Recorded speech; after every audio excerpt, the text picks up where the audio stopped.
DCM DK Shivakumar Bengaluru ನಡಿಗೆ ಕಾರ್ಯಕ್ರಮ ಹೇರೋಹಳ್ಳಿಯ ಗಾಂಧಿ ಉದ್ಯಾನವನದಲ್ಲಿ ಬೆಂಗಳೂರು ನಡಿಗೆ.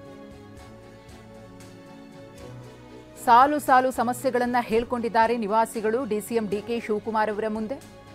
ಪಾರ್ಕ್, ಲೈಬ್ರರಿ, ರಸ್ತೆ ಅಗಲೀಕರಣ, ಕೆರೆ ಒತ್ತುವರಿ ಸಮಸ್ಯೆ ಸೇರಿದಂತೆ ಸಾಕಷ್ಟು ಸಮಸ್ಯೆಗಳು ಯಾವುದೆಲ್ಲ ಅವರಿಗೆ ಒಂದಷ್ಟು ವಿಚಾರಗಳಲ್ಲಿ ಅಡೆತಡೆಗಳನ್ನು ತಂದೊಡ್ತಿದೆಯೋ ಅದನ್ನ ಡಿಕೆ ಅವರ ಗಮನಕ್ಕೆ ತಂದಿದ್ದಾರೆ.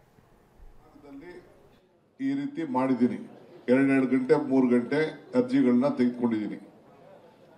ನಾಳೆ ಯಾರು ಬಿಟ್ಟೋಗಿತ್ತು ಅಂದ್ರೆ ಇಡೀ ಬೆಂಗಳೂರು ಜಿಬಿಎ ವ್ಯಾಪ್ತಿಯಲ್ಲಿ ಯಾರ್ದಾರು ಗ್ರೀವೆನ್ಸಸ್ ಇತ್ತು ಅಂದ್ರೆ ನಾಳೆ ಬೆಳಗ್ಗೆ ಕಬ್ಬನ್ ಪಾರ್ಕ್ ಅಲ್ಲಿ ಇಟ್ಕೊಂಡಿದ್ದೀನಿ.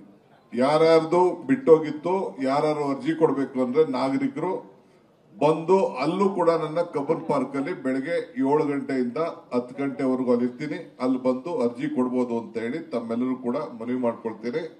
ಮಾಧ್ಯಮದವರೆಗೂ ಕೂಡ ಇದನ್ನ ಪ್ರಕಟಣೆ ಮಾಡಬೇಕು. ಯಾರ್ಯಾರು ಬೆಂಗಳೂರಿನ ಈಸ್ಟು, ನಾರ್ತ್, ಸೌತ್ ನೋಡಿ, ಈ ಭಾಗ ಇದು ಹೊಸ ಏರಿಯಾ, ಇದು ಹಳೆ ಏರಿಯಾ ಅಲ್ಲ. ಹೊಸದಾಗಿ 20 ವರ್ಷದಿಂದ 25 ವರ್ಷದಿಂದ ಸ್ಥಾಪನೆ ಆಗಿರೋಂಥ ಏರಿಯಾಗಳು ಇವೆಲ್ಲ.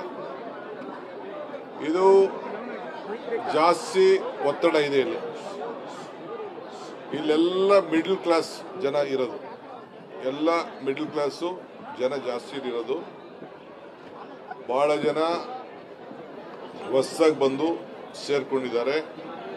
ಕೆಂಪೇಗೌಡ ಲೇಔಟ್ ಕೂಡ ಇಲ್ಲೇ ಪಕ್ಕದಲ್ಲೇ ಇದೆ. ಸೊ ಅನೇಕ ಸಮಸ್ಯೆಗಳು, ಮೂಲಭೂತ ಸೌಕರ್ಯ ಇದೆ. ಇದೆಲ್ಲ ನಾನು ಗಮನದಲ್ಲಿ ಇಟ್ಕೊಂಡಿದ್ದೇನೆ. ಅದಕ್ಕೋಸ್ಕರ ನೋಡಿ, ಬಹಳ ಜನ ಬಂದು, 100 ಜನ ಬಂದು ತಿಳಿಸಿದ್ದಾರೆ. ಮತ್ತೆ ಇನ್ನೊಂದಿನ ಕೂಡ ಒಂದು ಅವಕಾಶನ ಈ ಭಾಗಕ್ಕೆ ಬರ್ತೀನಿ ನಾನು. ನೋಡಿ, ಈ ಭಾಗ ಇದು ಹೊಸ ಏರಿಯಾ.